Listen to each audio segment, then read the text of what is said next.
Good morning, fellow YouTubers. Bear Prepper here. I'm the king of the world!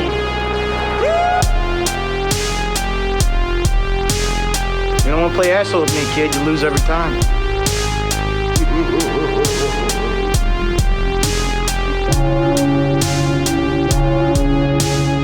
Lucky step brother. Lucky step brother.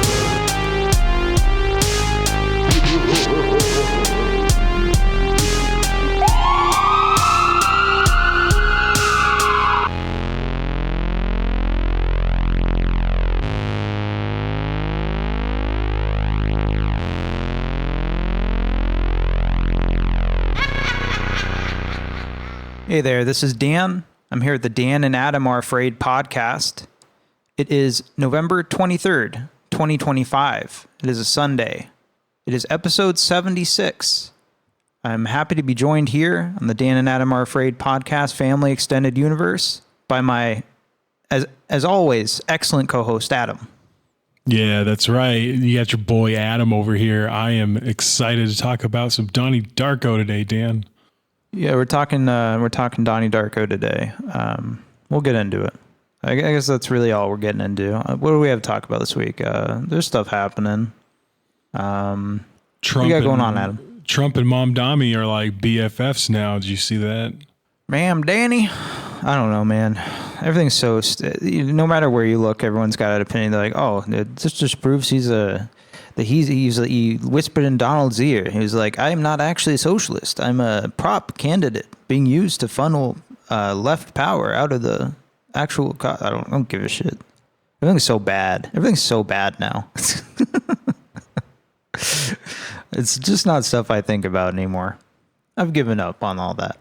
I thought it was pretty... I don't know. I just think it's funny. You don't see Trump looking at J.D. Vance that way. I don't think he likes his people. He's like, I don't like JD. He likes that New York Muslim with some. He's got that smile for miles. We've brought this up before. You're like close cousins with JD Vance, right? You guys are like, yeah, we both second cousins or something. Yeah, we both come from white trash backgrounds.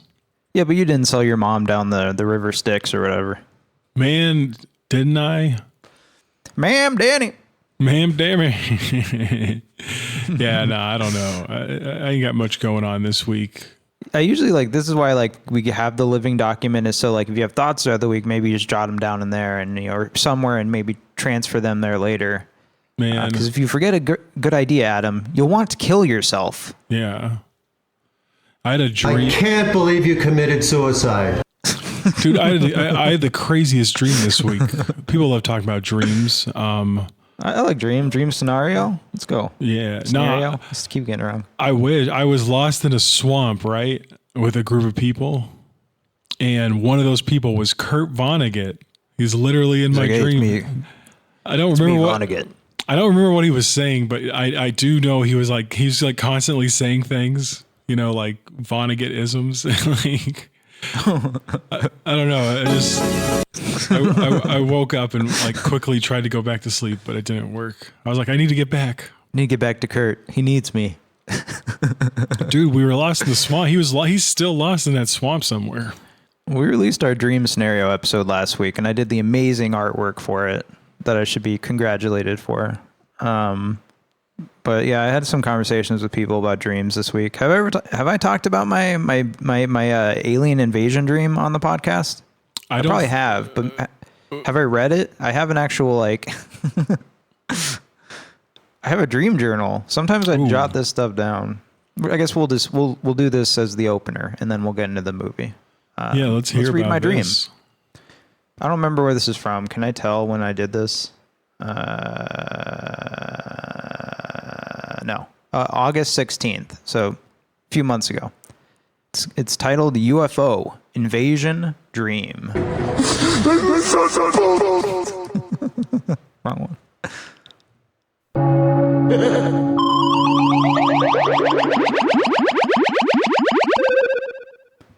We were hanging out with a large group of people. My cats were there, including my late Noelle, who was in a small enclosure surrounded by baby gates.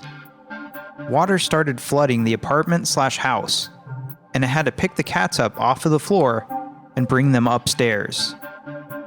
Meanwhile, there are rumblings that something is happening. Everyone is gathered outside, looking up at the night sky. We could see fighter jets, military jets, or Space Force getting annihilated with the naked eye. It appeared as psychedelic and colorful cascading and video game-like pixel/holographic shapes and fractal shattering skybox glass. It literally looked like the digital skybox was shattering, emitting rainbow shards. I remember everyone announcing, "It's alien shit!" Seemed like we were preparing to be wiped out or invaded. I was convinced this was actually happening, and this wasn't a dream. The dream ended, and I woke up. I did not see any crafts. Crafts. CRAFTS. End of story. Wow, that is a Hollywood dream right there. Yeah, can you imagine Mark Wahlberg shows up in the dream. He's like, "Hey, what was this? Some kind of alien invasion dream?" Hey, pal, I'm not getting invaded. Hey, pal. Does he say? Is this a thinly veiled excuse to dream about your cat? Yes, it is. I thought there was some interesting symbolism in there, especially with the cats in the baby gate, because I'm trying to protect them, and my first concern is I got to get these cats up here. I'm really worried about these cats. They're going to get flooded. Interesting enough, I had a flood in my apartment, not long after, 2 weeks later. Oh, wow. Isn't that fucking weird? Yeah. I didn't think about that till just now, but yeah, 2 weeks later, I had that flood in my apartment. Yeah, I hope you didn't sleepwalk and break your water main or something. I don't think that's possible. It just broke in the wall because it's old as fuck. And it wasn't even my apartment that got flooded really bad. I was able to fucking figure it out with towels and shit, but it was bad. Oh, it was like a neighbor, yeah, like a neighbor situation. Anyway, I'm God, by the way. Yeah, we're all fucked. Interesting. We're talking about Donnie Darko this week. This is a very good context for the show this week. All right. Do you have anything else, friend? Nah, man. Well, let's jump into it because we have a billion things to talk about. This week we watched 2001's Donnie Darko. Coming soon to a theater near you. It was as though this plan had been with him all his life, pondered through the seasons. Now, in his 15th year, crystallized with the pain of puberty.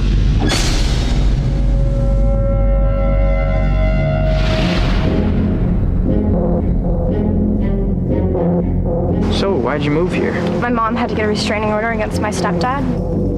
He has emotional problems. Oh, I have those too. What kind of emotional problems does your dad have?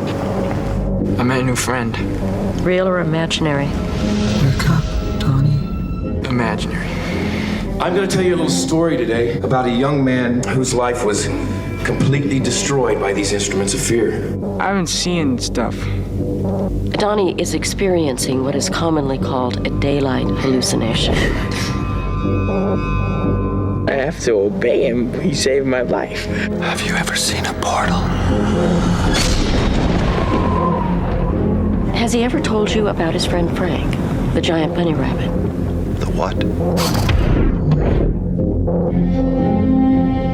Every living thing follows along a set path. And if you could see your path or channel, then you could see into the future, right?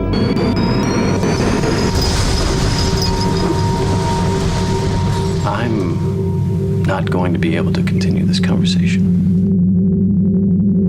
Don't worry. You got away with it. What is going to happen? I only have a few days left before they catch me.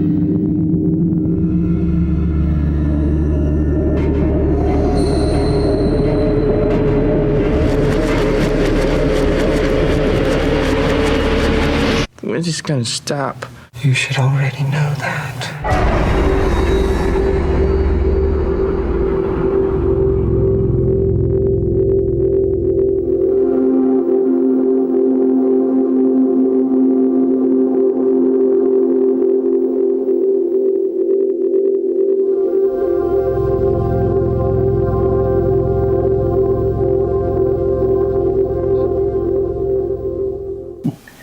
Good morning, fellow YouTubers. Bear Prepper here. Donnie Darko. Donald Darko.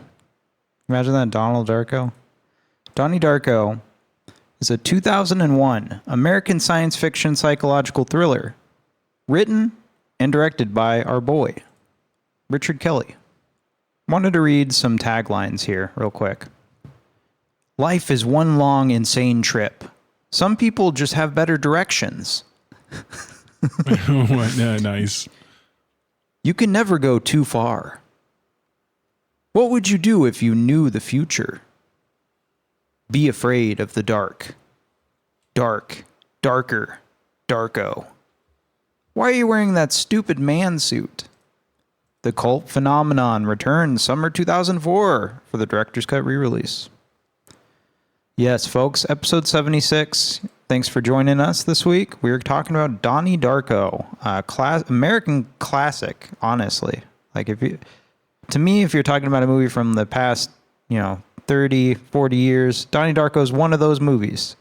How do you feel about Donnie Darko? Dude, Donnie Darko, I think, is like fundamental to like my appreciation of movies. Like, this came out in 2001. I think I saw it like 2 years later in 2003, maybe 2004. But it was like one of the first films I saw where I was like, oh, wow, movies they could be something different. That's an interesting thing to bring up because we have a massive age difference, me and you. Not really. It's getting less and less as we get older. But we have an age difference for a few, more than a few years. And I can't tell you when I saw this movie. In 2001, I was 7 or something like that. I remember when the towers fell. I remember falling in love with this movie in high school after I moved from New York to Arizona and had my life uprooted. And I was just like, I remember like arriving at my aunt and uncle's house who we were staying with, and I put it on like HBO or something. And I just remember watching it over and over and over again. So yeah, Donnie Darko, I love this movie. So that would have been around like 2011. So I'm a late, not even that bad though, right? It's only 10 years. How old is this movie now? Like older than 10 years. Like 24 years. Yeah, so, I saw it relatively early. There's some people probably just now seeing Donnie Darko. And we should say this now, up front. If you have not seen Donnie Darko, go fucking watch it. Don't listen to this podcast. Spoiler warning, starting now. We're going to talk about this movie openly. So get out of here if you have not seen it and are afraid of spoilers. Episode 76, Adam. After narrowly escaping a bizarre accident, a troubled teenager is plagued by visions of a man in a large rabbit suit who manipulates him to commit a series of crimes. Does that sound like a good description of this movie? Yeah, I guess. I saw that last night, and I was like, a series of crimes, but he's just such a little scamp. He's just doing like vandalism. A series of many crazy crimes. I can't wait until we can do Master of Disguise on this fucking podcast. We need to pick that. Not this month, but it's coming. Let's just cut right into it. I have so much fucking shit to talk about. I got too much fucking shit on me. I don't want to be around anymore. I don't even want to be around anymore, dude. Cinematography by Steven Poster. Steven Poster, Adam. He directed, or he didn't direct, he did the cinematography for Blood Beach from 1980, Dead and Buried from 1981. That's a video nasty and a damn good film in its own right. The New Kids, 1985, Jim Cunningham movie, Friday the 13th fame. Big Top Pee-wee, 1988. Rocky V, 1990. Stuart Little 2, 2002. Daddy Daycare, 2003. Yeah. Southland Tales, 2006. So he did Southland Tales. He did The Box from 2009 with Richard Kelly. The Box, yeah. And then he also did Amityville: The Awakening from 2017, that awful Amityville movie with Bella Thorne. I just wanted to like show like he comes from like schlock, and like he kind of comes to a height where he's doing Big Top Pee-wee, Rocky V, and then all of a sudden he's doing Stuart Little too. But in between all that, he's doing Donnie Darko, Southland Tales, The Box. So I don't know, interesting. We didn't bring him up on the Southland Tales episode, but that movie's really well shot too. Edited by Sam Bauer. What else did Sam Bauer do? Well, he did Southland Tales in 2006 and The Box in 2009. And Eric Strand also helped editing. What did he do? Lara Croft Tomb Raider from 2001 and Deep Blue Sea 3 from 2020. Classic. That's insane that like both in 2001 he did this and Lara Croft. So he's hanging out. Yeah, that's true. I didn't think about that. Hanging out with Angelina Jolie. I was also thinking like, man, we could talk about that movie. That seems like such a fucking weird timepiece, right? Like a 2001 movie based on a video game where it's just like she's hot. Look how hot she is. Yeah, she's raiding tombs looking like that. We're adding it to the list. Music by Michael Andrews. Interesting note, Michael Andrews did the music for Me and You and Everyone We Know, a movie we had Brittany on for. Check it out. Classic. Also, Unaccompanied Minors from 2006, Walk Hard, The Dewey Cox Story, Funny People, Jeff, Who Lives at Home, Dirty Grandpa, Neighbors 2, Sorority Rising. I just wrote that down because I didn't even know there was a Neighbors 2. Did anybody see that? And Piece by Piece, the fucking, what is his name? Pharrell Williams movie, the Lego one. Oh, that came out? I thought that was like perpetually in production. No, it just came out. No one gave a shit because why would you? I don't know, just interesting to know. So yeah, music for this movie. Can you remember the music from this movie? Yeah, it's really well, like everything's really well done in this movie. But like I don't associate it with Sex Tape and Dirty Grandpa. Sex Tape. That's a movie we need on the pod. What is a cloud? No one knows what the cloud is. No one even knows what the cloud is. So this was filmed in various California locations: Long Beach, Burbank, Santa Monica, Santa Clarita, Angeles National Forest, Los Angeles, Calabasas, and Loyola High School. The shooting dates were from July to August of 2000. And it was produced by Sean McKittrick. Southland Tales, I Hope They Serve Beer in Hell. That's a movie I'd like to talk about. Get Out from 2017. So we got Get Out producer on this. Nancy Juvoven, she's going to pop up again, but she produced Never Been Kissed, Charlie's Angels, 50 First Dates, He's Just Not That Into You. We got Adam Fields, who produced S. Darko, Drive Angry, and 21 and Over. I love going through these lists because I'm just like, oh, I remember that movie. I saw 21 and Over in theaters. Never thought about it since, but any of these movies sparking memories in you? You got some memories popping up? I hope that long pause is indicative that I was like, man, not real. I mean, I guess I remember 50 First Dates. Like, yeah, Nancy Juvonen, her being Drew Barrymore's whatever. Yeah. Yeah, we'll get into it. Production company. This is where we get into it. Flower Films. So Flower Films produced Never Been Kissed, Charlie's Angels, Duplex, 50 First Dates, Fever Pitch, Music and Lyrics, Whip It, Santa Clarita Diet, and The Drew Barrymore Show. Adam, what do most of those have in common? I'm going to go ahead and guess Drew Barrymore. Drew. Oh la la. Oh la la. Yeah, it's got Drew Barrymore all over it. So it's owned and operated by Drew Barrymore and producer Nancy Juvoven. So they helped put out Donnie Darko. I just thought it was interesting. Like, this movie doesn't happen possibly without Drew Barrymore. It was distributed by Newmarket Films, which is now defunct. They did Memento, Monster, The Passion of the Christ, Chum Scrubber. Remember that? I heard about that movie.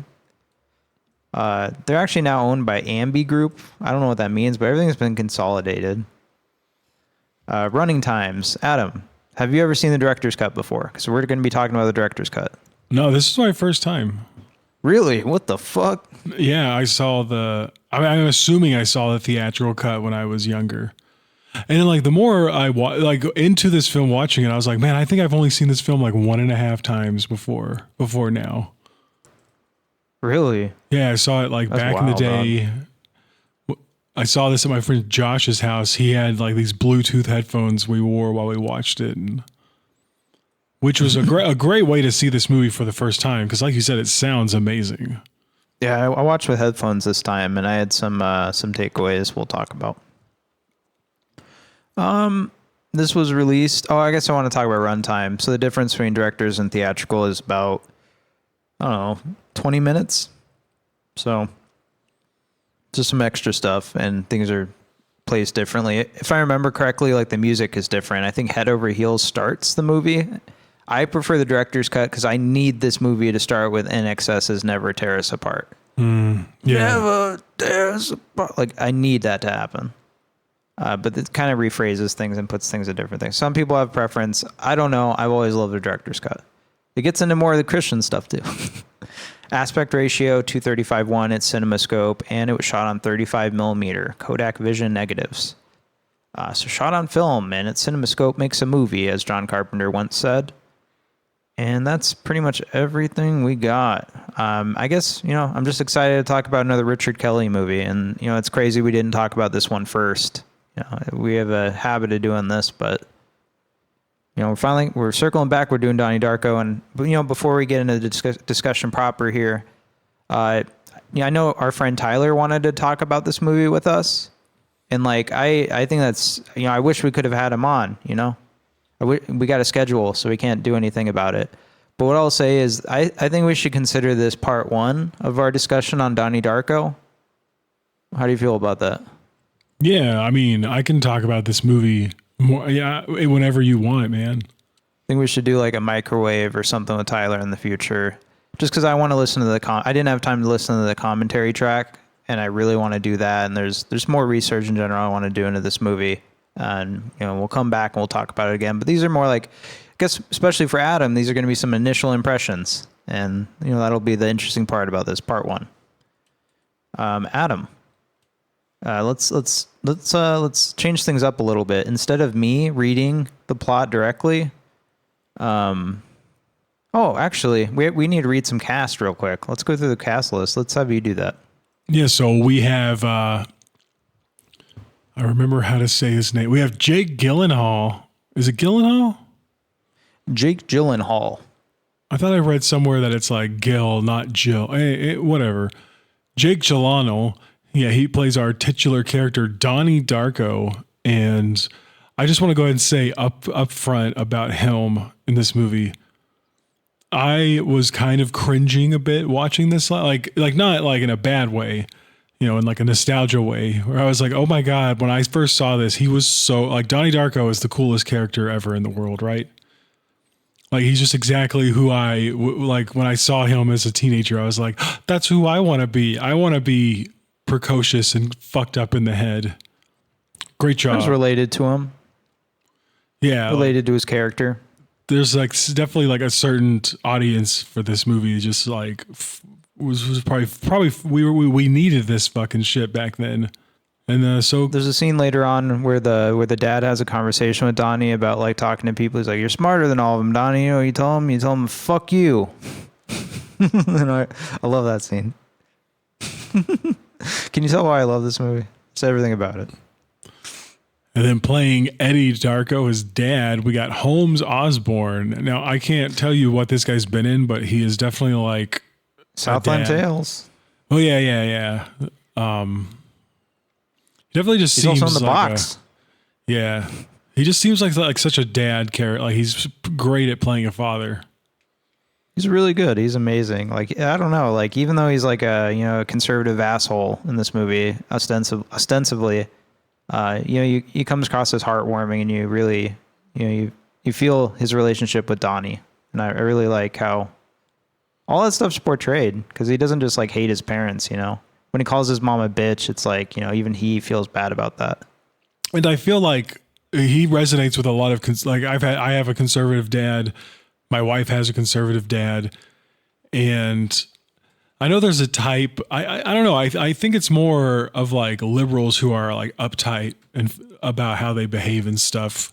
Because like, I just resonate with having a conservative father who also is kind of, what's the word I'm looking for? A little counterculture, like he laughs when the daughter says, "What's a fuckwad?" or whatever. And like, he wants to laugh at hearing what Donnie does to get to, in trouble at school. Mm-hmm. And I don't know. those are conservatives that I've mostly known who are like, they're more counterculture, like they're more anti-establishment in a way, even though they're like worshiping the establishment, whatever. Moving right along. Does your family that's conservative, do they still worship Trump these days? I mean, they wouldn't say worship, but they definitely they like them some Trump. I haven't talked to my family yet. I'm not sure. I assume they're all still riding hard, but just curious. Keep going on that cast list. And then we have playing Elizabeth Darko, Donnie's sister. We have Maggie Gyllenhaal. No, Maggie. Maggie Gyllenhaal. Yeah, Maggie's great. I haven't seen much she's been in, to be honest. I know she's in Secretary. I need to see Secretary. That movie's wild. I watched that movie as a teenager and I had no idea what it was I was putting on. I was just like, ooh, this is rated R and there's sexy stuff in it. And then I was like, what the fuck is this movie? Yeah. I mean, she's in a lot of stuff like that. She's in Sherry Baby. I don't know if anyone remembers that one. She was in Stranger Than Fiction. Do you remember Stranger Than Fiction with Will Ferrell? Love that movie. That's a movie for the pod. Yeah, it really is. Yeah, for sure. I remember being really excited for that movie for some reason. I have no clue why, but yeah, this is a story. For another day. She's also in The Dark Knight, so, there you go. Most recently, actually, she hasn't been in anything for a while. Last movie she was in was 2001's The Lost Daughter. She's just director, writer, and producer on it. So last role was 2020 as a TV reporter, and that's it. She's doing more directing, writing, and producing now. Good for her. Moving right along. It just sucks. That's what happens with the industry. That is, if you become old, they're like, sorry, no more roles for you. Yeah, if you're a woman. And so we got Davia Chase playing Samantha Darko, the little sister. I don't know, she's fine. She does good. Mary McDonnell as Rose Darko, the mother. I know her from Dances with Wolves, from our favorite Kevin Costner. They credit her in the trailer like I should know who she is, so I imagine she's been in respectable shit. But yeah, like she's right on the cusp. James Duvall as Frank the Rabbit / Frank Anderson. He's super cool. He was in a bunch of he was in like Doom Generation, a bunch of stuff by Greg Araki. We need to talk about Greg Araki on this fucking podcast. I don't know who Arthur Taxier is. Who's Dr. Tad Fisher? Who is this? Dr. Fisher is the one who, when Donnie wakes up at the beginning of the movie, he gets waken up by Jim Cunningham and Dr. Fisher. So that's one of the dads, I think, of one of his friends too. Speaking of Jim Cunningham, we got Patrick Swayze, Crazy Swayze. It's so amazing. I love that Patrick Swayze's in this movie. Yeah, weird role too, right? Like you're gonna be like, I'm gonna be the pedophile. Yeah, you gotta love that if like you get the like your agent's talking to you and he's like, it's a perfect role for you. You're gonna encapsulate it perfectly. Yeah, what is it? He's a pedophile. You gotta make. He's great. I love him. And then I don't necessarily want to just keep reading everyone in the cast. Well, we got some interesting ones like Seth Rogen. Seth Rogen's in this movie. It's Ricky Danforth. Jena Malone is in this movie. A young Jena Malone. She plays Gretchen Ross. The not a love character. This isn't really a love story, but he goes with a love interest. He goes with him. Yeah, you want to go with me? You want to go with me? I do want to point out Jolene Purdy as Charita Chen. I think they focus a lot on Charita in this movie, and I think we're not going to have enough time to discuss her really today, but I think she's important to this movie, and she does a really good in her role. And then we got Noah Weil as Dr. Kenneth Monitoff, and he's the teacher, the professor, and he's definitely like and he's definitely like a sort of some star power in this movie. I feel like he's just he was a young hot stuff in Hollywood. What is he in? And on television. Oh, he's in the pit. He's in the pit. Okay. And he was also in ER as Dr. John Carter. Exactly. That's why he's in the pit, because they're trying to recreate the ER magic.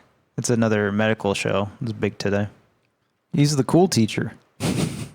Yeah, he's one of the cool teachers. The other one being played by Drew Barrymore as Karen Pomeroy.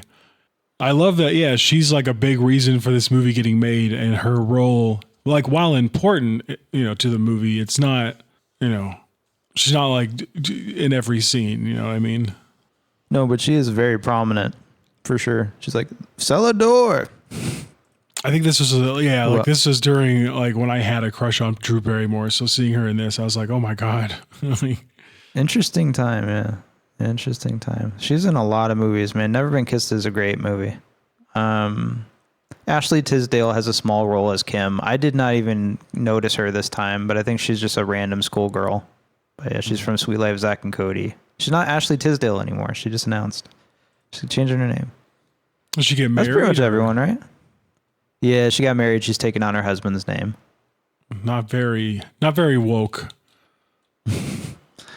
Interesting. Is there anybody else we would mention? I mean, go through the cast list. Everyone in this movie is fucking amazing. Yeah, I guess there's not one role it's not good. I guess just one thing. Grandma Death. Like, I don't know who Patience Cleveland is, but I do see that she was acting from the 60s. 1967. Psycho 3. Yeah, go watch Psycho 3, everybody. With AIDS victim Anthony Perkins. We love Anthony Perkins and his son, Oz Perkins. All right, that's the cast. Let's jump right into it. Let's get right into it. I got a very descriptive plot. So we're just gonna. The way I want to do this, I've never talked about this openly on the podcast, but the way we want to do this is these are just rails, and we're gonna fly through it, and it's just means of opening discussion. So if something pops up, fucking interrupt me. Just be like, hey, you know what? Hey, interrupt me. So, cue INXS's Never Tear Us Apart. Don't want to do you. Ooh. The best song of all time. Tear us apart. Dun, dun, dun. I don't even know what that's from. What the fuck? The Darko elders are conservative and don't like that Elizabeth Darko wants to vote for Dukakis over George H.W. Bush. I just wrote down feminism. I don't know. That is like an element here. Like, it's funny how, his whole thing, the dad is like, hey, when it's your time you got to get braces for your daughter, you're going to be mad that your husband has half his paycheck taken by the federal government. She's like, my husband's paycheck? Yeah, we were still carrying on like a lot of the 50s ideas, right? Yeah, this takes place in 1988. This came out in 2001, but it is a period piece. Donald Darko is known for sleepwalking and not taking his medication. I don't know what medication he's taking, but I think it's inferred that he has paranoid schizophrenia. Do you think he was diagnosed before the movie? Yeah, because it seems like him going to his like therapist is, I don't know, established, right? And he like, I wasn't sure this time, because I know they bring it up later and they're like, hey, parent, but it's almost like a given that they have already brought up paranoid schizophrenia to the parents. So yeah, I would say so. During an argument at dinner, Elizabeth reveals he has stopped taking his medication. This is a big deal. He gets into an argument with his mom, and he calls her a bitch. It's like, bitch. And she hears him outside the door. She's like, oh. And it's a sad moment because you can tell neither parties like that interaction. I like the conversation she has with the husband. Our son just called me a bitch. You're not a bitch. You're bitching, but you're not a bitch. Again, cool dad. Yeah, immediately setting him up as like a counterculture dad, where he's like, hey, you can cuss in the house. Yeah, he's the only thing he's doing is like, hey, cover your ears during that scene. October 2nd, 1988. Wake up. I've been watching you. Come closer. Closer. 28 days, 6 hours, 42 minutes, 12 seconds. That is when the world will end. Donnie asks why.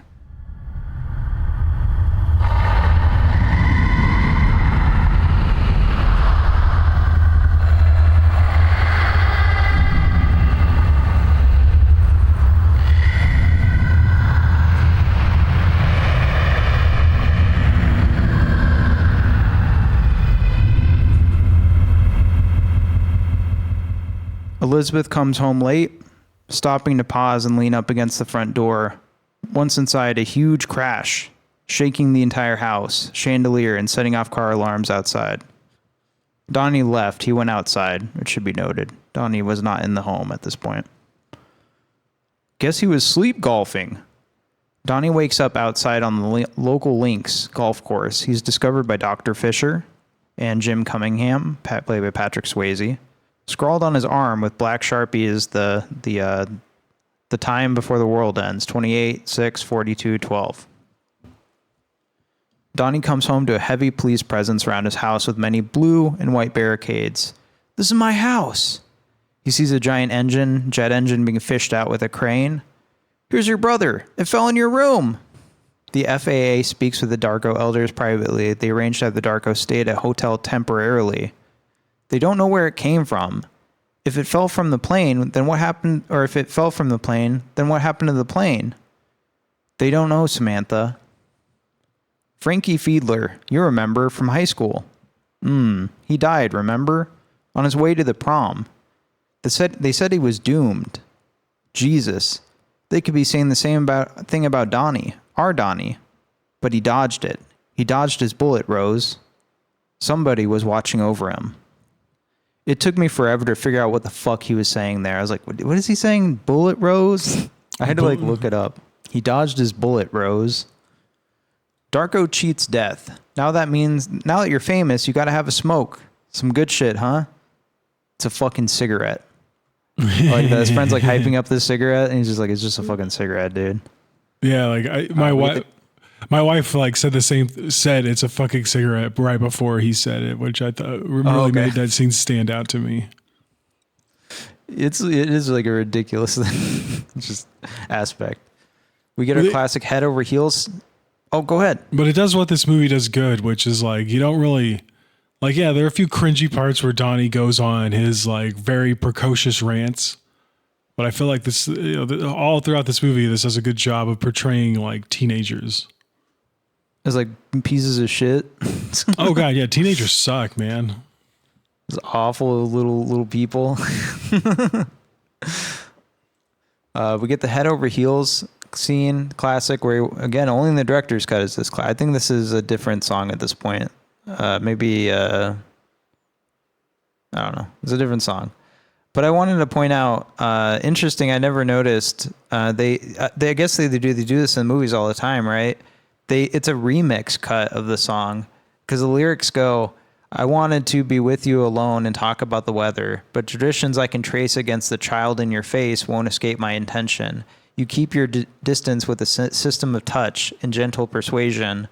With one foot in the past, now just how long will it last? No, no, no. Have you no ambition?" And then they repeat and they say, "You keep your distance with a system of touch and gentle persuasion." I just noticed this because I was looking at the lyrics as I was watching it and it kept jumping around. So I just thought like, oh, they have to do that probably. It's either intentional because they're trying to get a point across with the lyrics or just because the scene's a certain length, right?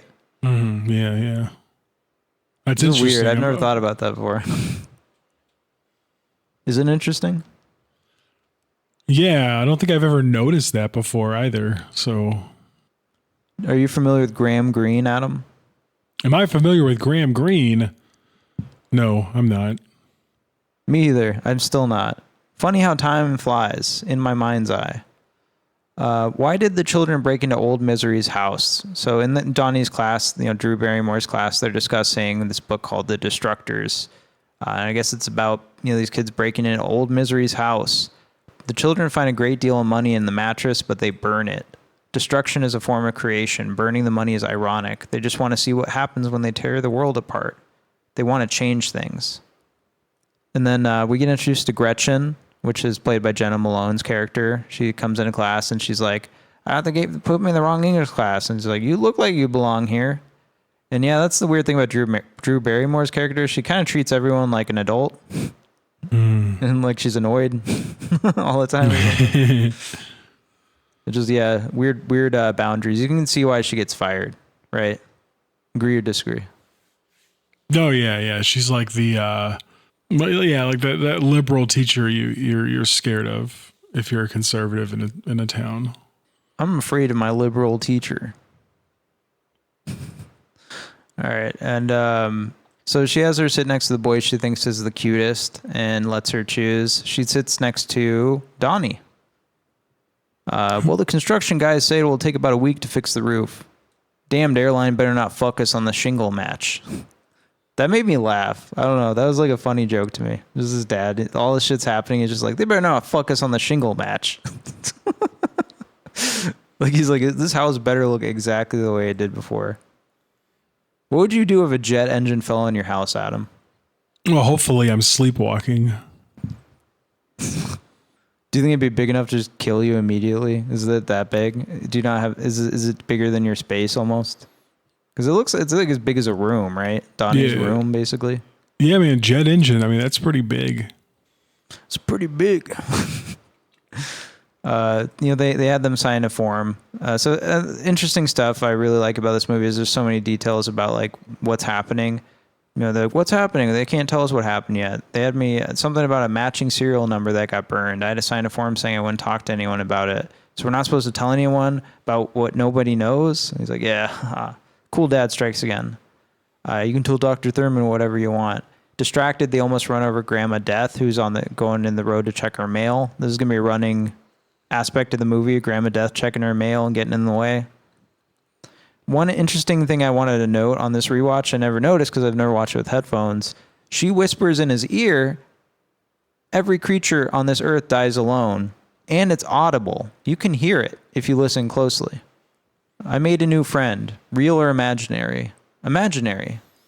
Donnie, this is the meme, by the way. We made it. This is the meme. We made it. Donnie tells Dr. Thurman about Frank. He told Donnie to follow him into the future. The world is coming to an end. Controlling Fear, Part 1. And finally I looked in the mirror. Not just in the mirror, I looked through the mirror. And in that image, I saw my ego reflection. I just really love all the VHS elements in this movie of like, it's supposed to take place in 1988, so everything's on tape. And I think that stuff's handled really well. Today they just throw a filter over shit and it looks bad. This looks great. Frank says, pay close attention. You could miss something. I imagine this is a director's cut edition. These little voice, like a lot of stuff is like, all the cut-ins with like the sky and the eye and stuff like that. That's all director's cut stuff, I believe. Donnie has another night visitation from Frank, the man in the bunny suit. He brings an axe and smashes through a pipe. October 6, 1988, 24 days remain. School's closed today because it's flooded. They made me do it is written in graffiti outside of a bulldog mascot. Was it a bulldog? Yeah, it's like a big old bulldog. Terrifying. The bulldog mascot, and they just caved a fucking axe through its head. They call it the mongrel. What was your high school mascot, Adam? I think we were the Wildcats. Mesquite Wildcats. Go look it up, folks. It was the Trojans. Homer Trojans. Oh, wow. And then, it kind of makes sense with Homer, right? Yeah. That's actually pretty cool. Pretty astute. Gretchen asked Donnie to walk her home. She's getting like harassed by the bullies. So why'd you move here? My parents got a divorce. My mom had to get a restraining order against my stepdad. He has emotional problems. Whoa, I have those too. What kind of emotional problems does your dad have? He stabbed my mom 4 times in the chest. I love how she's sardonic. Is that the word? Sure. Okay.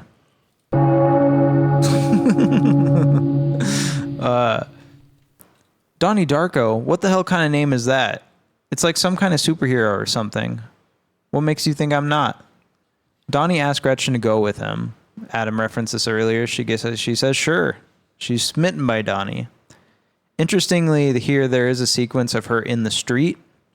You could almost expect a Final Destination-esque collision with a car. You know what I mean by that? Yeah, I think anyone standing in the road, not looking, it gives you that feeling. And in this movie, I just noted that for the first time because I was like, oh, she gets ran over later. Spoilers. Donnie tells Dr. Thurman about meeting Gretchen while under hypnosis. The session gets weird when Donnie starts undoing his pants and saying shit like, I think about fucking a lot during school. This made me uncomfortable. Is this what your therapy sessions are like, Adam? I wrote down too, like, I want to say, I guess I could say more later, but I'll say it now. Donnie Darko has the worst therapist I've ever seen. Like, I don't know. I love, when he catches her when he wakes up, like, she doesn't even say anything. She's like, oh, it reminds me of Catcher in the Rye or something. Days later, during English class, the police have students write the phrase, they made me do it, on the chalkboard to analyze and compare handwriting to that which was left by the perpetrator. That was left outside the mongrel. Donald Darko. I just thought it was funny they call him Donald Darko. Beer and pussy, that's all I need. There's some weird Smurf sex talk, very classic. Smurfette doesn't fuck. She was introduced by Gargamel to, etc. I don't know much about the Smurfs. Did you watch the Smurfs? No, I didn't, but I think this scene, like, this is like, it's so crazy to think Richard Kelly was, 25 when he wrote this movie? And, I mean, he's got, this is like what you would call probably like Tarantino-esque, like, level of dialogue where it gets all meta, talking about things outside of the movie like this. And, but again, like, it really grounds it because this is the type of shit kids, would talk about. I don't know about now. It feels real too. Yeah. It feels real because you're including like a brand name or something. I wonder if you have to pay for that. No? I can't imagine they would, if you had to, I could see them being like, no, you can't use this. Like, could you get sued for slander if you have one of your characters say shit about a brand? I don't think so, but let's find out. Man, Nike sure sucks. Yeah, Nike's does suck. They use slave labor in Minecraft, allegedly. What is the point of living if you don't have a dick? I think that's an interesting question. What do you think about that, Adam? Well, my woke brain immediately is like, well, women don't have a dick, but yeah, that's like at some point, probably in the next 20 years, I'll essentially not have it. I'll be like, oh, I can't get boners anymore. I'm so old. And so, yeah, what is the point? Grandma Death's probably not getting it on very frequently, so she could tell us. I'd be afraid what she might tell me. Donnie and his friends watch Grandma Death check her mailbox. Apparently, she checks it every day. She's 101 years old. Holy fuck. I can't imagine making it that old. The teachers / PTA are holding a meeting to discuss the vandalism. A teacher accuses the book assigned by the English teacher, Drew Barrymore, to have caused it. In the book, the kids flood the house by breaking through a water main. We get a conversation here with Frank the Tank. Don't worry, you got away with it. How can you do that? I can do anything I want, and so can you. Why did you make me flood the school? They are in great danger. Where did you come from? Do you believe in time travel? Donnie reads a poem out in class. A storm is coming, Frank says, a storm that will swallow the children, and I will deliver them from the kingdom of pain. I'll deliver the children back to their doorsteps. I'll send the monsters back to the underground. I'll send them back to the place where no one else can see them except for me, because I'm Donnie Darko. Teacher asks him who's Frank, and he says a 6-foot-tall bunny rabbit. And that gets a laugh from the rest of the class. Yeah, it is very strange. It's so iconic in this movie, though. During one of Jim Cunningham's Lifeline exercise videos, you can see him slap one of the boys on the butt. LOL. Oh, God, I didn't catch that. That's... Yeah, I noticed that this time. Donnie is suspended from after-school activities for 6 months after an altercation at school. This is after Donnie tells his uncool teacher. By the way, that's the teacher who does the fucking. Sometimes I doubt your commitment to sparkle emotion. That lady. He tells her to shove a Lifeline exercise card up her ass because she's like trying to make everything. It's like fear and love. She's like, there's only two things you got to put in the category. And he's like, things are more complicated than that. You know, it's not just fear and love. And I love the conversation that Maggie Gyllenhaal, Elizabeth has right in front of Donnie, which kind of made me just think about, when you were kids, you know, your siblings were just always around, so you'd hear their phone calls. Do you remember that weird gym teacher, Mrs. Farmer? Yeah? Okay, well, my brother told her to shove a book up her ass today, and then my parents just bought him all this new shit. Yeah, I know. I wish a jet engine would fall in my room. What did they buy him, do you think? Just a bunch of clothes? It looks like clothes, a new bed, probably everything, right? Like they're. Oh, you're right, because it fell on his shit. I didn't think about that. Duh. Clearly, this is an affluent family, like an affluent neighborhood. Duh. I can't believe you committed suicide. October 10th, 1988. 20 days remain. Donnie asks a teacher he respects about time travel and wormholes. This is cool, Professor, we were talking about earlier. So according to Hawking, a wormhole may be able to provide a shortcut for jumping between two distant regions of space-time.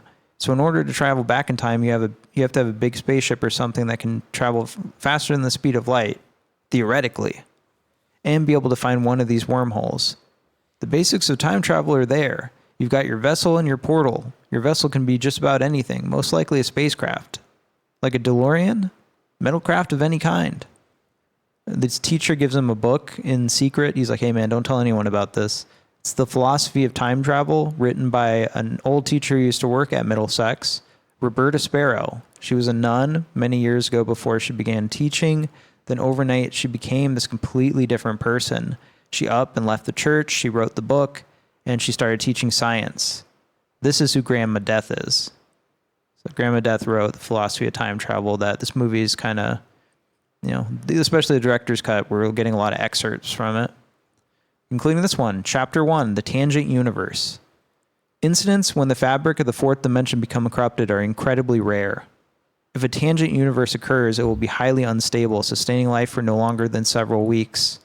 Eventually, it will collapse upon itself, forming a black hole within the primary universe, capable of destroying all existence. What does philosophy have to do with time travel? Adam. It was as though this plan had been with him all his life. You can't throw that question at me. I'm like, what? It's the book title, The Philosophy of Time Travel. What does philosophy have to do with time travel? It's what one of the characters asks. I don't know. Everything. Donnie explains to Dr. Thurman that he thinks Frank wants him to visit Grandma Death with the links to time travel and all. Donnie tells Dr. Thurman what Grandma Death told him, that all living things die alone. And he relates it to a story about his old dog that had crawled underneath the porch to die alone. The search for God is absurd? It is if everyone dies alone. Does that scare you? I don't want to be alone. Let's get real, Adam. How do you feel about this stuff? How do you feel about that, dying alone? I think I could say, yeah, this movie set me up for a lifetime. It set you up like at a young age to think about dying and dying alone. I mean, it's fucking true though, right? Like even, you know, I don't know, surrounded, but even if you're surrounded by people, you're still going to be, I mean, you're still dying. Nobody else is dying with you. Nobody else can die with you. Even if someone dies right next to you, like it's such a personal thing, right? Death. It's not a group activity. So you can't pay someone else to do it for you. Maybe you could. There you go. Science fiction novel. Take that, Adam. Run with it. October 18, 1988. 12 days remain. Chapter 2, Water and Metal. Water and metal are the key elements of time travel. Water is the barrier element for the construction of time portals used as gateways between universes at the tangent vortex. Dr. Thurman explains to his parents, Donnie's parents, that his aggressive behavior, detachment from reality, is his way to cope with a world that he sees as threatening. Has he ever told you about his friend Frank? The giant bunny rabbit? The what? Donnie's experiencing a daylight hallucination. Paranoid schizophrenia. Donnie confronts Jim Cunningham during a lecture at school.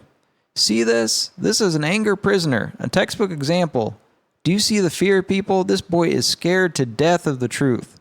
Son, it breaks my heart to say this, but I believe you are a very troubled and confused young man. I believe you are searching for the answers in all of the wrong places. And Donnie's like, oh yeah, well, I'm scared. I think you're the fucking Antichrist. And you got the cheering crowd. Everyone's like, yeah, woo.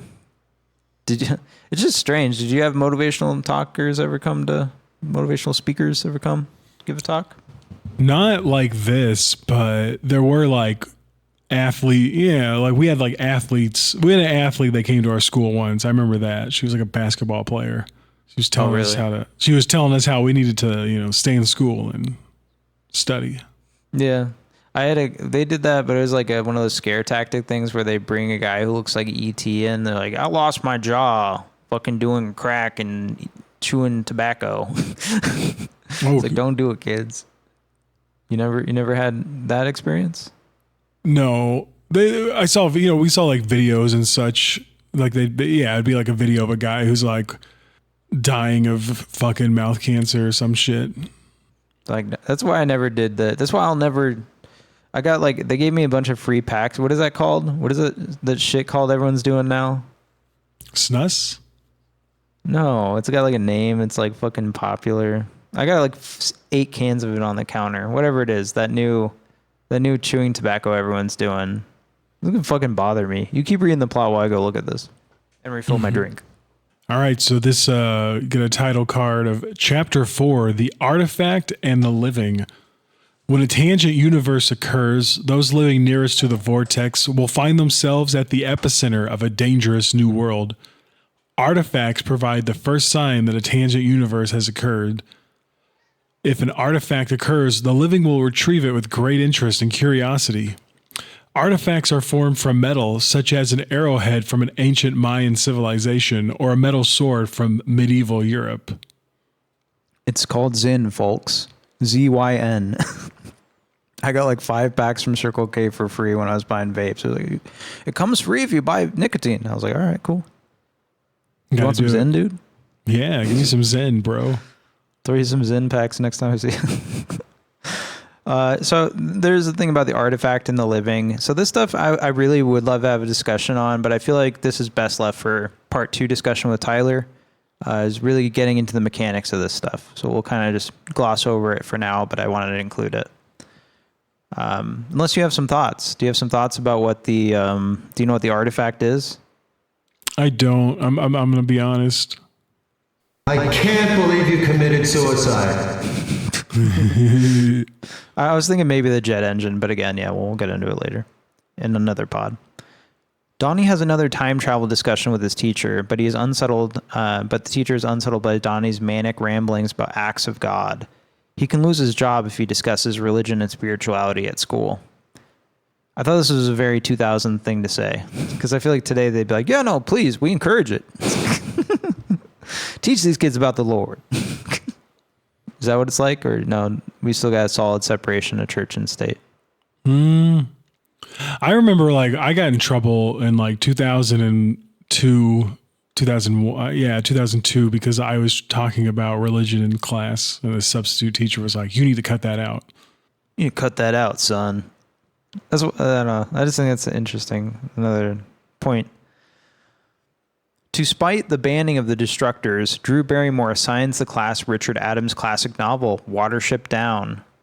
I just thought that was fun because another connection to us. We watched Watership Down, talked about it on the podcast, and I guess that's why I saw that scene with Fiverr, because I've seen this movie 100 times. It's there, over the hills. Doo-doo. Chapter 6, The Living Receiver. The Living Receiver is chosen to guide the artifact into position for its journey back to the primary universe. No one knows why or how the receiver will be chosen. The Living Receiver is often blessed with fourth-dimensional powers, much like Donnie. These include increased strength, telekinesis, mind control, and the ability to conjure fire and water. The Living Receiver is often tormented by terrifying dreams, visions, and auditory hallucinations during his time within the Tangent Universe. So our time in this movie, post jet engine falling, we are in the Tangent Universe. Mm-hmm. Yeah, I feel like these little title cards really open up the movie, right? Yeah, without it, a lot of people are really confused by the theatrical cut, but the director's cut really, literally spells it out and is like, here's what's happening, dude. Which is interesting. It's kind of like Southland Tales in a way. I feel like that one is also very explainy. Adam, I want to hear your thoughts on infant memory generators. I think I would be with like Seth Rogen and his friend, where I'd be like, yo, what if you showed this baby like fucked up stuff? Like again, in this scene though, we get like a cool little description from the cool teacher where he's like challenging the students, because that's like what makes a cool teacher cool, right? Is that occasionally they challenge you in class like that. And I had some cool teachers. This is when we get like his line about like, well, don't you ever think babies need darkness? Like, and I think that's been like something that's stuck with me my whole life. Where I'm like, yeah, you need darkness in this world. Like, you can't just have light all the time. Like, there's got to be a balance. Are you like Rachel Sennett? Rachel Sennett was on Subway Takes, and it was funny because everyone usually hates the Subway Takes guy, but she gave the opinion. She's like, my hot take is everyone needs to go through addiction and beat it. How do you feel about that? Do you think everyone needs to have an addiction and beat it? I think everyone should be addicted to crack once. I get the idea and I appreciate it because like to understand, not a lot of people in this world understand addiction. So like, yeah, like I think having some more empathy for it would go a long way. And yeah, I can see that. I can see that point of view for sure. But the way they framed it was just like, you don't want to get addicted to crack or nicotine. Me and Adam know that. Try quit nicotine, buddy. Try. I dare you. Dude, I didn't. My vape died on my way to work the other day. And so I had to go the whole 8 hours, no nicotine. And I was like, damn, I am so fucked. I had no nicotine at the MGK show and I almost crashed the fuck out. White boy crash out. White boy crash out. Why do you wear that stupid bunny suit? Oh, actually, no, sorry. Donnie goes on a date to see Evil Dead with Gretchen. I love that. They see Evil Dead. Great movie. Halloween Frightmare double feature. Evil Dead and The Last Temptation of Christ. This is a Christian movie. Why you wear that stupid bunny suit? Why are you wearing that stupid man suit? Take it off. Frank takes off his rabbit mask, revealing his identity. A teen with long hair and a bullet wound through his right eye. What happened to your eye? Why do they call you Frank? It is the name of my father and and his father before me. Frank, where is this going to stop? You should already know that. I want you to watch the movie screen. There's something I want to show you. Have you ever seen a portal? Burn it to the ground. And I think he's talking about Jim Cunningham's house, right? So he influences Donnie to go over and start a fire in Jim Cunningham's house. And I know at one point he stops him when he drops something outside his house and he says, now you know where he lives. Where he picks up, I think, his wallet that Jim Cunningham had dropped outside his house. Something weird. But Donnie returns to the theater after that and he kisses Gretchen. The firefighters recover what looks like a safe in Jim's home. Yeah, I don't know. I love this. I love this surreal, this is a surreal podcast, or at least used to be. This is amazing surrealism stuff. I love it so much. Sparkle motion dance sequence is set to Notorious by Duran Duran.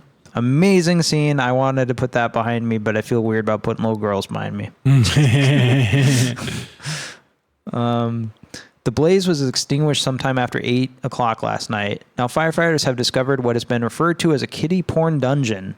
Cunningham, who has become a recent celebrity for his books and motivational tapes, was arrested earlier this morning while golfing at the Sarasota Heights Country Club. Donnie's teacher, Karen, is fired for taking inappropriate methods. Wow. I'm sorry that you have failed. And they're doing that because she's like, they banned the book and she picks to do Watership Down, another hugely controversial book. And then, just her general demeanor with the kids, etc. So I can kind of see where he's coming from, to be honest. Sparkle Motion is invited to perform on Ed McMahon's Star Search in 1988. The elder Darkos then have to leave on a plane trip to chaperone and support their daughter, leaving Elizabeth and Donnie home alone. And this is going to set the stage for the end of the movie here. How does it feel to have a wacko as a son? Feels wonderful. That line always hits me because I feel like a fucking wacko. Cellar door. A famous linguist once said that of all the phrases in the English language, cellar door is the most beautiful. Adam, what do you think about that? You better start talking. Cellar door, baby. I think it's gorgeous. You're a linguist. Do you even give a shit about words anymore? I'm a cunning linguist. I'm a cunning linguist. Ha. Good morning, fellow YouTubers. Bear Prepper here. We should have Bear Pepper on the podcast. Do you think she has a bike? Well, I think she can give us some tips too. Bring her on for some tips up top. We would bring her on for an appropriate movie. Time's up, Frank said. Oh, go ahead. No, I was just saying, we'll watch The Road. She can tell us, we get it from her perspective. It's a good idea. Time's up, Frank said. The sky's going to open up. If the sky suddenly opened up, there would be no law. There would be no rule. There would only be you and your memories, the choices you've made and the people you've touched. If this world were to end, there would only be you and him and no one else. Like, it's at this point in the movie where I jotted down, like, this is the worst therapist in the world. Like, what is she doing talking, about God? And now, if I could just... This is part of the movie where I was like, is Donnie Darko dead? Did he die? Like, is this just his brain firing off like random impulses as a jet engine like obliterated half of his body? Because I'm like, what therapist talks like this? But yeah. Chapter 9, Insurance Trap. The manipulated dead. This is, I believe Frank is the manipulated dead. Will set an endurance trap. The living receiver, Donnie, must ensure the fate of all mankind, aka Frank going on a beer run. House party! Now it's house party time, dude. And we have Q, the song Love Will Tear Us Apart by Joy Division. This is how I know this song. I had all these like fun revelations rewatching this. I was like, oh, that's how because I just recently started listening to Joy Division's Love Will Tear Us Apart song. And that's where I know it from. I've heard it before. Great song. Really bummer. That guy killed himself like very shortly after that was all recorded. He hung himself, man. You know how sad that is? That'd be horrifying. Donnie has sex with Gretchen. That's my only note. This is when I stopped. This is when I started had to speed up because I'm texting Adam like, hey, I might need more time because I'm like running out. October 30th, 1988. 6 hours remain. Donnie follows the water jet through the house. So this is like a water jet through his chest. I don't know. We'll get into it at some point. For me, it's a visual representation of time itself, right? Because he's following it. That's the movement of time. He's following himself moving in the future. So you can see his movements before they happen. You can see other people's movements before they happen. Donnie says they have to go see Grandma Death immediately because their time is running out. We got to go. Donnie, Gretchen, and friends take off on their bikes in the middle of the night. Why does nobody have a car? Is it because he's a paranoid schizophrenic? Yeah, he sets so that's set up earlier in the movie. He won't be able to drive until he's 21. I remember that. Okay, yeah, when he's talking to Gretchen earlier. Okay, because he had some trouble, right? Like he got arrested. Yeah. And this is something too. I noticed like or thought about like an interview. Richard Kelly's talking about like, you know, his holy trinity when he was younger included Spielberg. Like, I think the kids taking off on bicycles, it's just very Spielberg-esque, right? Like, that's what you think of when you think of a Spielberg movie is bicycles careening around at night, headlamps bouncing. I think this is such an auteur piece of like filmmaking. Like, it's crazy this is his first movie.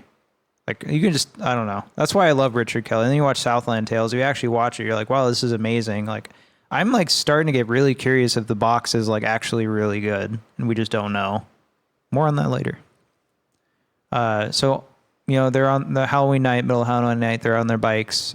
They stop, I think, at Grandma Death's house. I'm really not sure where they're at geographically at this point because I was not paying that close of attention at this point. But they're attacked by school bullies who threaten them with giant knives, throwing Gretchen out onto the dirt road. There's a car coming. Let's go. While one of the bullies is holding Donnie down, a car dodges Grandma Death, who's just in the road always, running over and killing Gretchen instantly. This is always stuck out of my mind in this movie because it's so fucked up, but I actually stopped it and kind of rewound it a couple times. It definitely looks like a dummy. Definitely looks like a ragdoll, but it's effective with how quick they cut it, right? Yeah. Yeah, no, it's shocking for sure. And who's driving the car, Adam? Well, it's Frank in the bunny suit. The real Frank. Deus ex machina, our savior. What did you say? The bully takes off and Donnie cradles Gretchen's body and, you know, assumably carries her off. Is she dead? What were you guys doing in the middle of the road, huh? What were you thinking? Frank says. Donnie shoots Frank in the face immediately, just right through the right eye. And he tells the other friend who's in like a whole clown getup. Funny, I just rewatched it last night. I watched the entire 3-hour miniseries with my girlfriend, and we watched the first part of the new one, It One from 2017. Interesting as a clown. He runs off and he says, "Go home and tell your parents that everything's going to be okay." Donnie kisses his sister Elizabeth on the forehead the following morning, saying goodbye. Donnie sees a giant wormhole or a black hole opening up or funneling down from the sky. "I'm going home." He starts chuckling.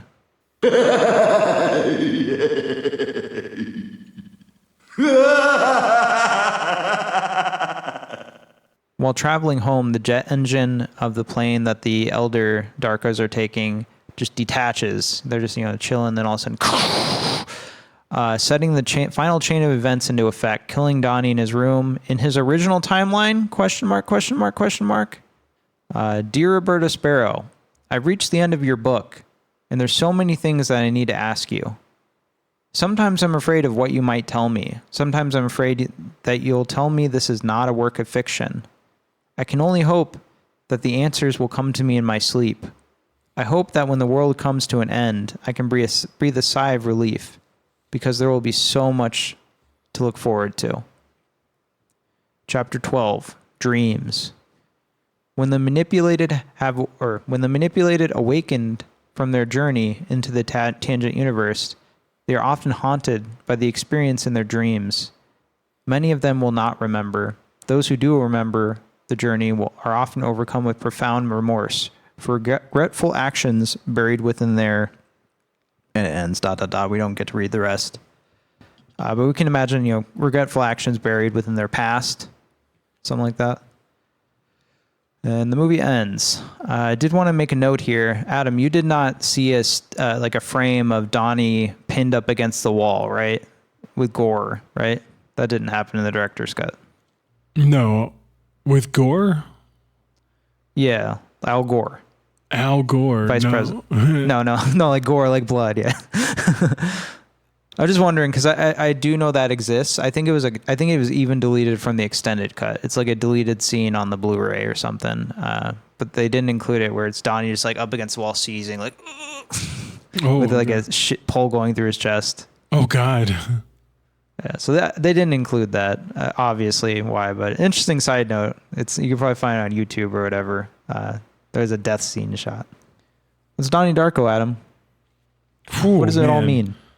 What does it all mean? This movie is so dripped out, man. Like, that was one note that I took, where like just like the first, like starting with the first title card and then every just block of text that comes up. This movie is it just looks so good. And like we said, it's crazy that this was like released by a first time director. I think one big thing that I kept like I said, I was like cringing about was like I thought Donnie Darko was so cool when I saw this movie. I was like, damn, that's who I'm supposed to be. Cause like, I think it maybe started back then too, where there's almost like it's making it sound like I'm being critical of the movie, and maybe I am, but where there's like a fetishization of mental illness, right? And I think I don't know if this movie started that in this culture, but I definitely think it has something to do with it, where it's like, it's interesting to be fucked up. And I think like now that's everywhere. That's everybody. Like kids like at the age of 12 are talking about their anxiety problems, and being schizophrenic is like it can be kind of a cool thing, right? The way that people look at it, they're like, oh man, yeah, I'm sorry, I'm just a little schizophrenic. Yeah, it's trendy. Be like, oh, schizo. That's your takeaway from this movie? That's it? Nothing else? I mean, this is just such a thick movie, you know what I mean? And like so much of it, like watching it again, yeah, like I was just totally pulled into like the time period. I felt like I was back in 2001, and I just wanted to. I wanted to bathe in this movie, and I forgot how long it was too. Like I started watching this movie at 10:30, and then my wife was like, "How much longer?" And I was like, an hour." And she was like, "I need to go to bed." Yeah, not a great one to start at 10:30. Also, not a great one to start at 5 a.m. What does this movie mean to Dan? Well, I think this movie is very Christian. I think it's a very Christian movie. Very obviously, and it wears it on its sleeve. Maybe not exactly Christian, maybe agnostic is a good word. And I think that's what this movie did for me growing up was like, for years of my life, I was like, I'm not an atheist. I think atheism is fucking boring. Atheism is just like, it's egotistical almost. I would say atheism is egotistical. Yeah, as egotistical as like being a Christian, probably. Because it's just like yeah, because either way you're looking at it is like, this is what's happening. This is 100% what's happening, or it's 100% what's not happening. And it's not that simple. You can't put things into two categories. I don't know. So for me, this movie is very much about someone definitely struggling with the idea of faith and faith in something. You know, obviously, I mean, I'm talking about going to go hang out with some people today. You know, last time I hung out with these people, like we just kept talking about death, because it's everything I talk about always comes back to death. I'm always talking about death. I have a tattoo that's related to death inked on my body. The lyrics to "Great Gig in the Sky." So like, no matter what, I always circle around to death, and this movie is obviously thinking about death a lot.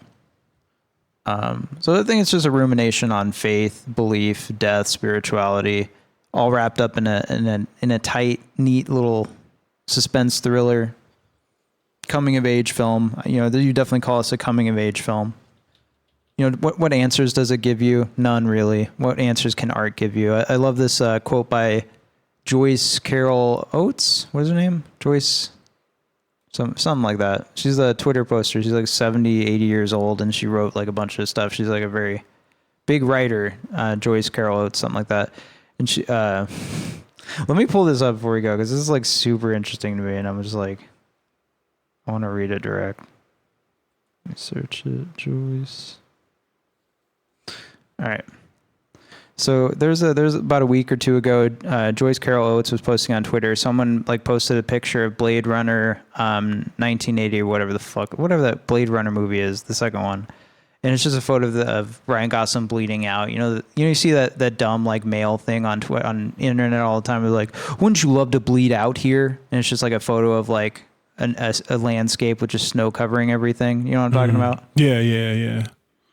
Wouldn't it be manly to die out here? But it's that kind of thing. It says, when a movie changes your life and you have to sit in the theater and collect your thoughts.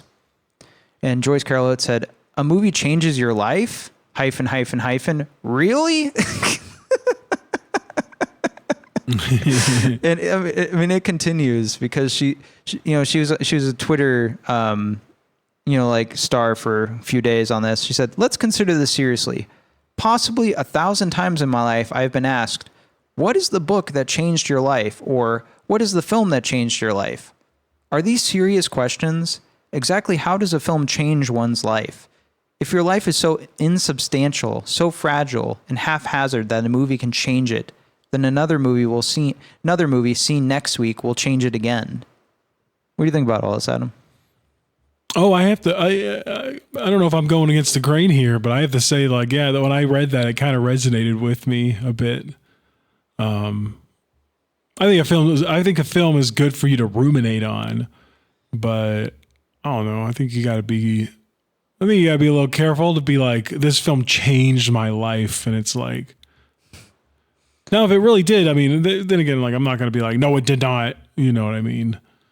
But that shit annoys me too, because like people will see one battle after another and they'll be like, this is life-changing cinema, Kino. And I'm like, it was fine. But people do that every week. Like, Twitter cinephiles that she's sparring with, or like they'll see whatever, if I had legs, I'd kick you if I had legs, or whatever comes out. Sure, it's a good movie probably, but people see this shit and they're like, this shit was amazing, life-changing. And I want to take a moment just to make fun of that. I think I want to make fun of how self-serious art critics and art appreciators can be. And even this question we have here, what does this all mean? Well, it's all personal. Like, I explained what it means to me. I am in a point in my life where I'm constantly thinking about death and spirituality and all that. So it's interesting to watch this at 31, 32. Because, yeah, it's a little juvenile, sure. Sure, it's a little juvenile. But these are, like, real themes and topics that I think about a lot. Do you think about this stuff a lot? Or do you try not to? Dude, I try not to think about death, to be real with you. Otherwise, I'll spy, because I don't see any, there's like, we're all going to die. And then it's like, oh, fuck. What am I going to do spending my time thinking about it? Yeah, it is scary, right? Yeah, just like, it's going to happen. There's nothing we could do about it. I think about that sometimes. I think about that often, where I'm like, it could happen at any time. I don't take care of my health. So I was just thinking about, there's that scene in Solaris, and yeah, like they're talking, like one of the characters is like, these are thoughts to have when you're an old man. And I'm like, damn, maybe that's true. That's a good observation. That's a good reference. I'm proud of you, Adam. Hit the applause button. You don't want to play asshole with me, kid. You lose every time. Step brother.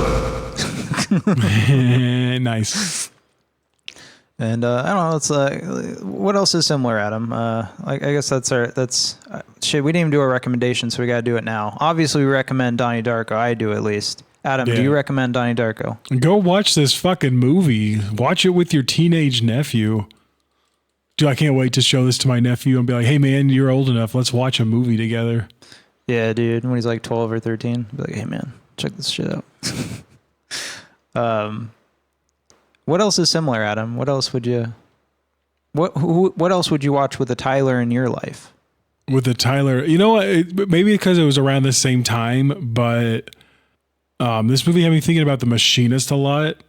To be honest, have you ever seen The Machinist with Christian Bale? Is that the one where Christian Bale gets real skinny? Yeah. And I saw that scene from it. It looked crazy.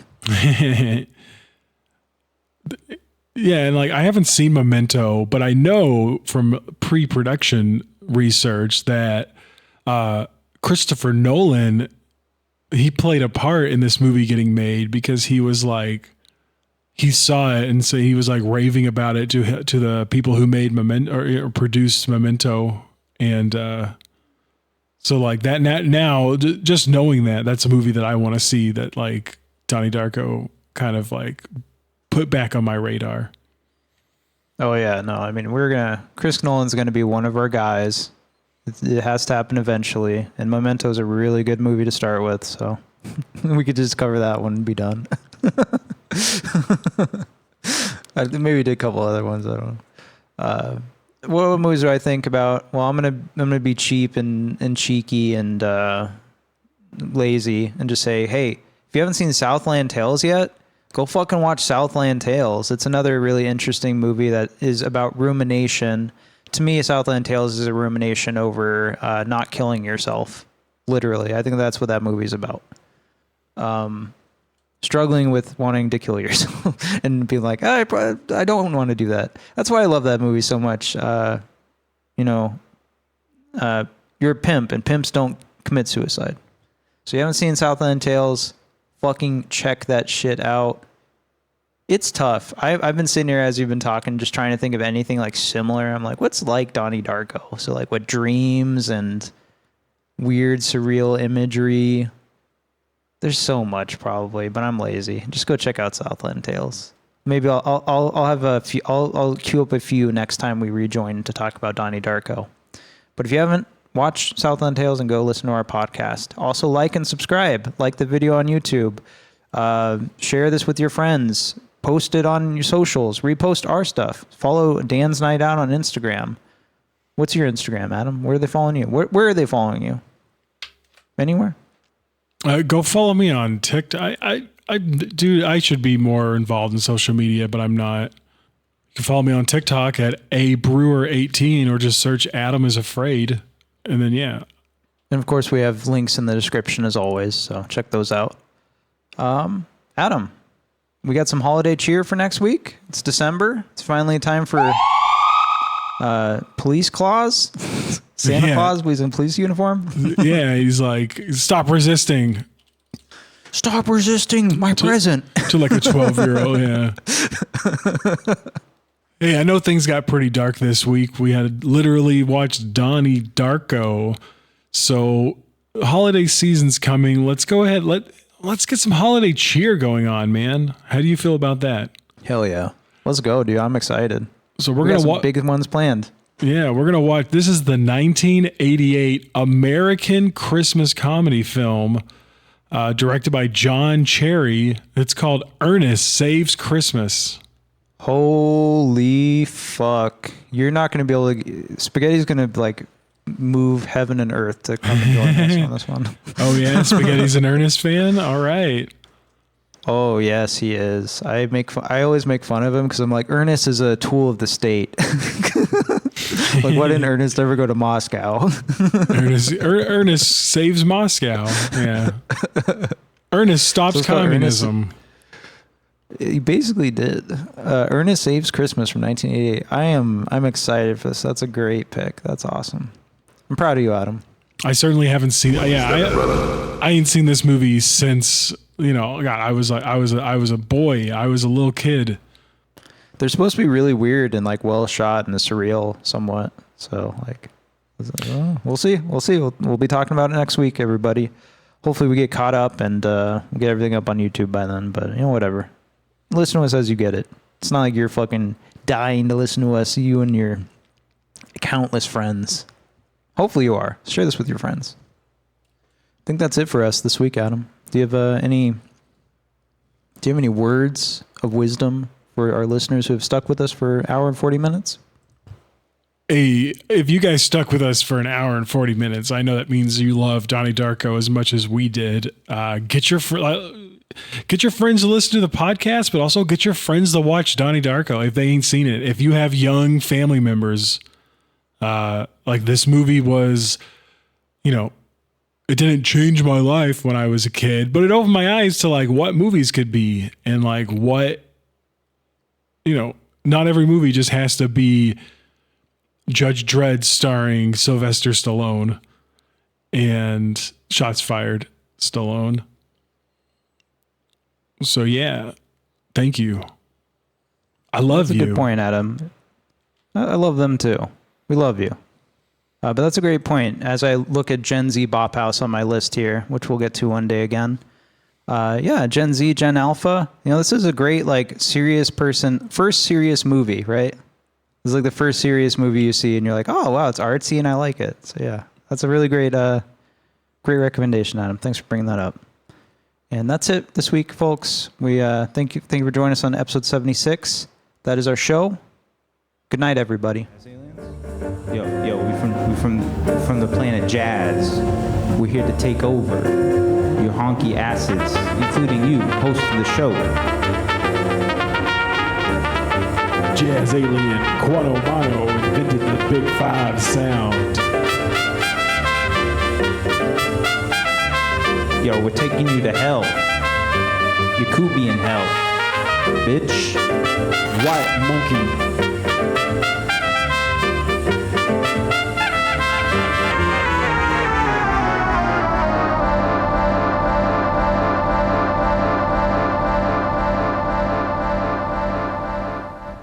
Oh God, Book 2, starring George Burns.